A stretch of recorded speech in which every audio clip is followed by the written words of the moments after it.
What's crackalacking, guys and girls? Hopefully everyone's doing alright. I know I am.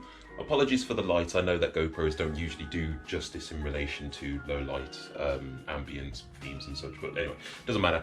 The point being is, Happy New Year, it's 2023, and of course we kick things off with a new project, ladies and gentlemen. That new project, of course, being the Dengfu E08. Now, the Dengfu E08 has been something which I've been very interested in for quite some time.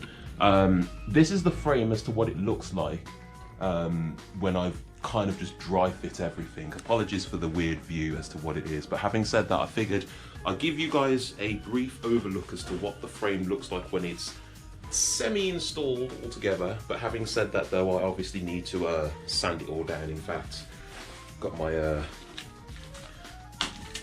sand grit paper ready and waiting, so obviously that's going to be something in which I'm looking forward to obviously doing. Well, I say looking forward, I know it's labouring intensive, labouring, but you know, it's got to be done. It's got to be done. Obviously I did the same thing with the Dengfu E10 V1. Spoiler alert, colour scheme as to what I'm going to be going for is going to be this colour. I've obviously used the lower bay, or the lower motor bay area, just to see what it would look like, and so I'm satisfied. I'm going to go with red. So I've sanded that part down and obviously just spray painted it. Well, no, sanded it down, primed it, then sprayed it.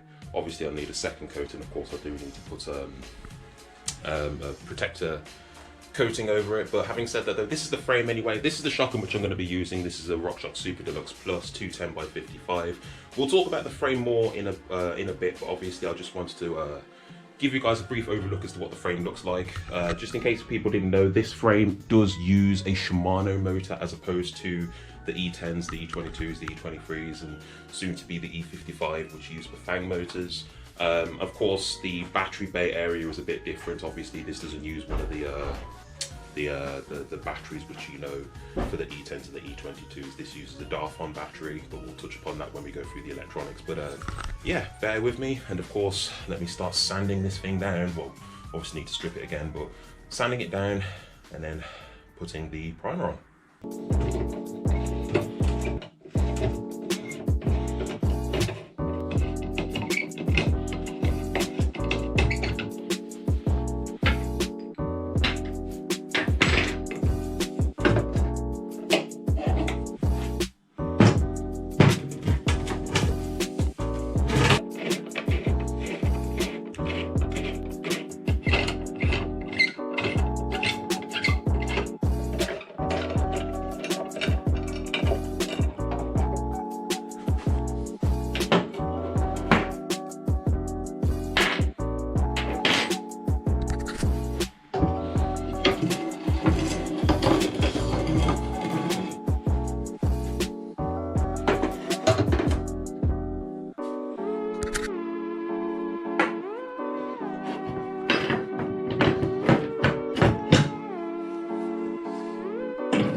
Nice.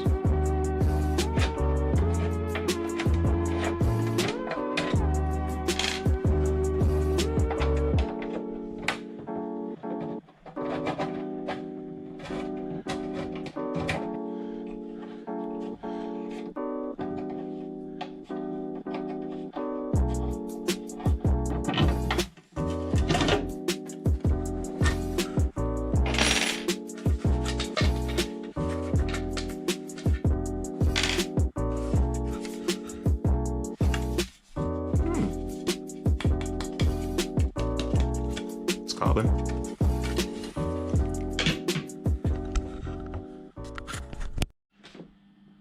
Alright, so let me give you guys a brief little look inside the frame.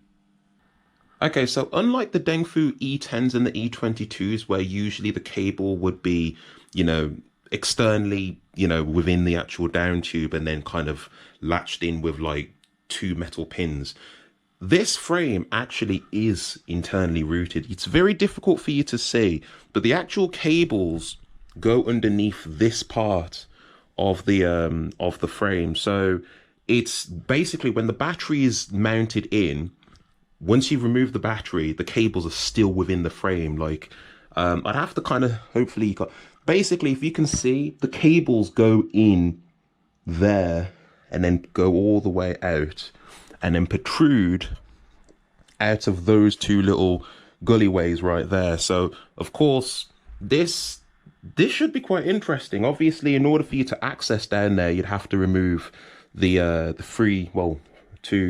six 3mm bolts or screws in order for you to get access to there, so that everything can be done pretty nicely. And obviously that's the power button. No, that's the key latch. That's where the power button goes. That's cable grommet. That's a cable grommet. And the top one here, that is for the, I believe that's for the Di2 cable. You'd be surprised actually, I've had to research what cables you need in order for you to connect the Shimano motors together. So that was fun and games actually. But Shimano makes a very comprehensive guide as to everything which is compatible with certain motors. Obviously this is the lower battery bay, I mean the cover. It's made out of carbon, so carbon for the battery bay. Briefly just showed you guys for the motor mount. So the motor mount, hopefully I can do this with one hand, would basically go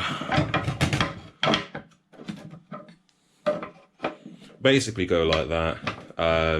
Unclear whether or not this mount will be compatible with the EP8.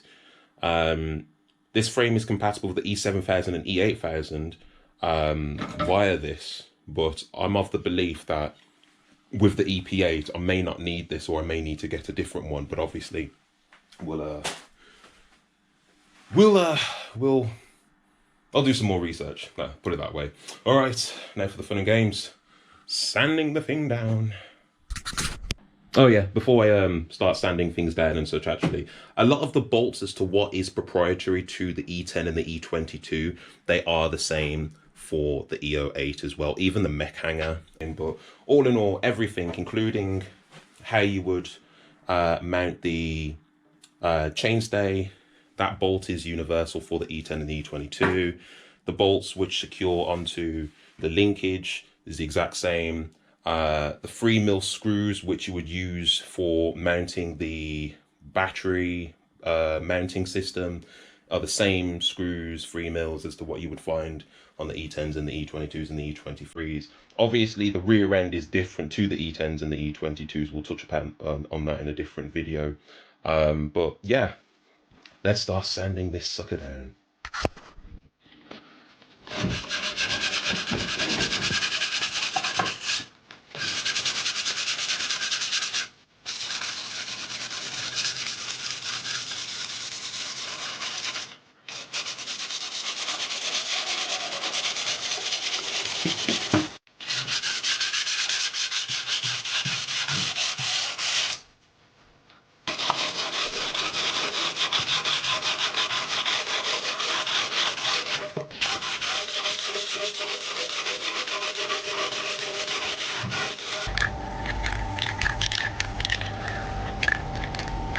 Oh yeah, very important, wear a mask, even in open ventilated area like this. They literally mask people when you're doing this.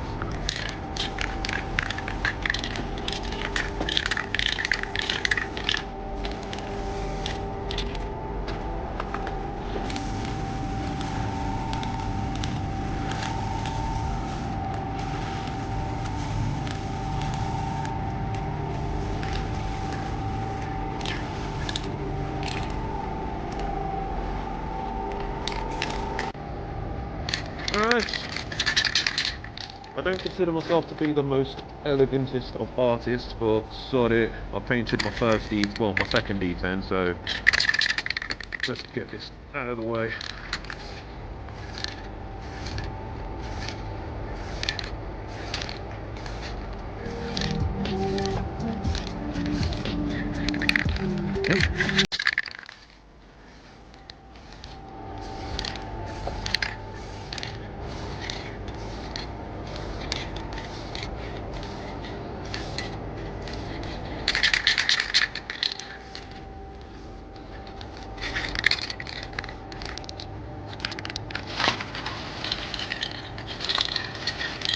Here we are. Good. Alright.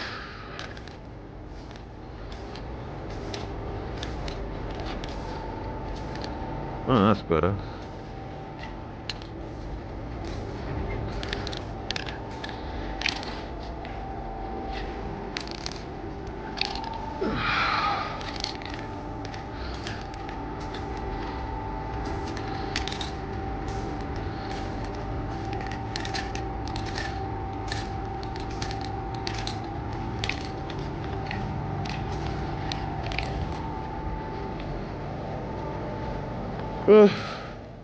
We're going to be doing this for a while, so I'll see you in a bit, guys.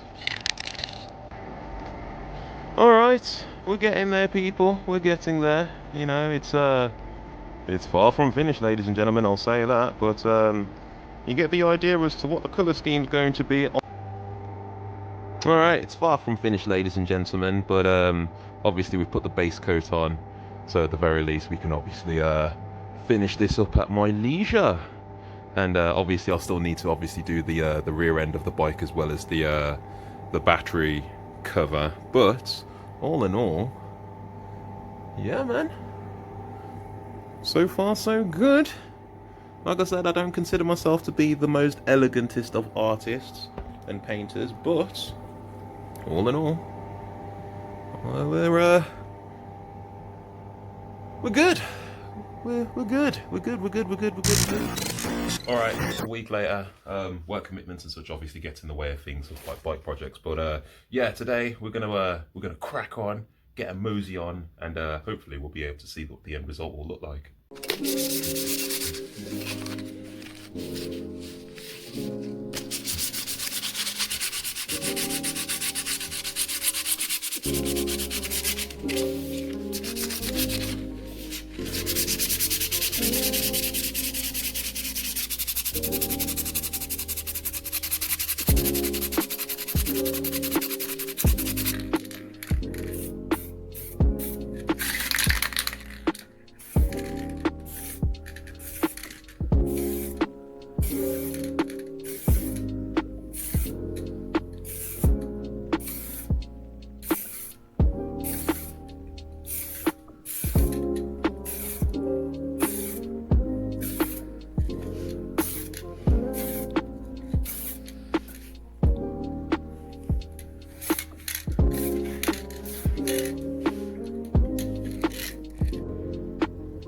We're getting there, people, we're getting there. Obviously I need to just sand this part more down actually, because I noticed that there were a couple of blodges coming out of the can as I was painting upwards, but I'll sand that and then give that another coat, and then following which then we can obviously put the clear coat on, and then we should be good.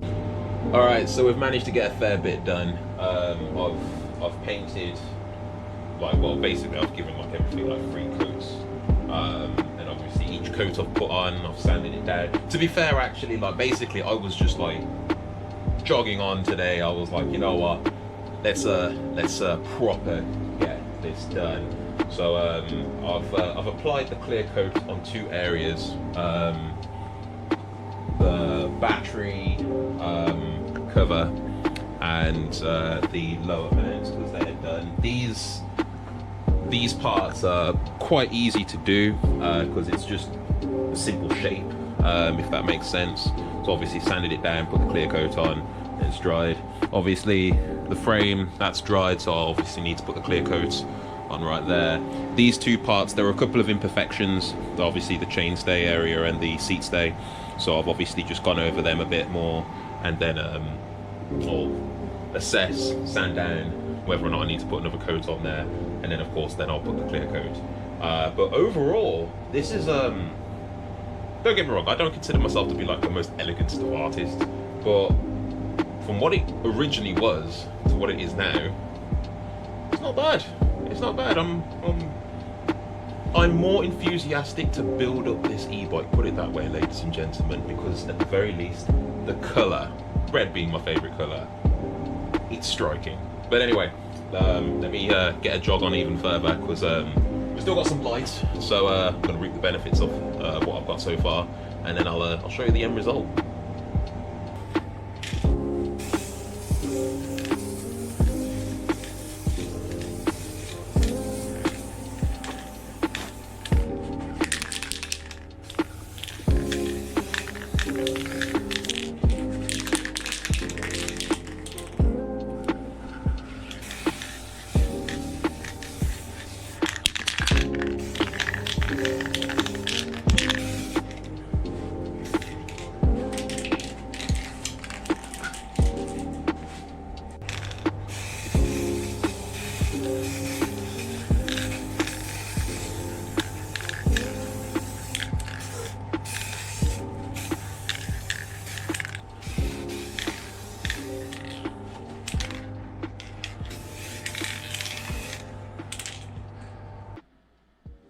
Alright guys, so here's the bike as it is at this point. Obviously, like, I've just installed bits and pieces, and this is what the bike is looking like right now. Obviously, I couldn't help it. I did mount the Shimano EP8. At the same time, I did say whether or not this lower bay or the bash guard for the motor would fit. It will, because it's only now I realise that there's actually a cover which is meant for the Shimano EP8 if you are running it with this frame. So I've just ordered that, so that should be coming very soon. Obviously, I've mounting the motor, I know exactly where my cables for the Di2 cables are going to protrude, so right there. So that's going to be useful for me to know in terms of cable routing, dropper routing, and obviously everything else should be fairly easy. There's the keyhole latch, as I said before. Here's the key. So just for reference, funnily enough, actually, it ingresses in a lot more than I thought it was going to. So doing this with one hand, there we go. So yeah, and it turns. So that's pretty cool. Obviously, you've got two keys. I'm trying to remove the damn battery, or remove the key, sorry. But yeah, oh, just in case, this is the Shimano EP8. Let me just turn the bike over just so that you guys can obviously see. This frame is quite light, I'll be honest. There you go. So there it is, EP8. Hopefully you can see that there. So yeah, and like I said, the bash guard obviously would protrude out, in which case this will obviously make sure that it's all sealed in and nice. Cable routing should be quite easy. Here's the power button. This power button is a bit different compared to the Dengfu E10s and the E22s. This is a momentary power switch, as opposed to the E10s and the E22s where they use a latching system. This bike has onboard charging facilities, ladies and gentlemen. I couldn't believe it. Like, that's something in which I wasn't aware of. So that's going to be interesting. I do have the Darfon battery charger, so that's going to be interesting. Oh, you could probably see here, Superstar components have come on board yet again regarding a 2-degree angle headset. I haven't installed it at this point because for cable routing, I do like the idea that I can obviously use my fingers in order to guide through cables. So it's just easy for me to kind of do it that way. I don't know if you can see my finger right there, but essentially routing through the cable and then poking it through, I can use my finger in order to guide it out. And then, of course, press in the headsets. But like I said, actually, I'm pretty impressed, actually. Looking forward to obviously messing around with this this 4-bar linkage suspension platform. And like I said, bike is pretty light, actually. Like, I weighed it so far, 9.8 kilos. 9.8 kilos with dropper, with mech, and with cranks and shock. So and frame set, if that makes sense. But yeah, man, I'm looking forward to obviously building this up, actually. Obviously, I know what fork I'm going to be putting in here. I've got my wheel set sorted. So yeah, next video will be me discussing the electrics of this bike. So that's going to be interesting, especially for those of you who are familiar with the Dengfu e-bike. So you'll be able to see the difference in terms of how the battery latches into the frame, the motor, comparing it to other motors from what Dengfu use, as well as all the electronics which connect into the Shimano EP8. But yeah, man, hopefully this will be very useful for anyone who's thinking about doing this bike in the future. But anyway, I'm going to wrap it up here, ladies and gentlemen. Hopefully this video has been useful for anyone who's interested in this particular bike. If you've enjoyed this video so far, do us a favour, stay tuned for part 2, as like I said, we'll be discussing the electrics of this bike, and possibly part 3 will be the full assembly as well as the shakedown ride itself. In the meantime, don't hesitate to obviously leave a comment down below if you've got any questions in relation to this bike. And of course, until the next time, take it easy, stay safe, peace be the journey, #FABT, and I'll catch you in the next one. Peace.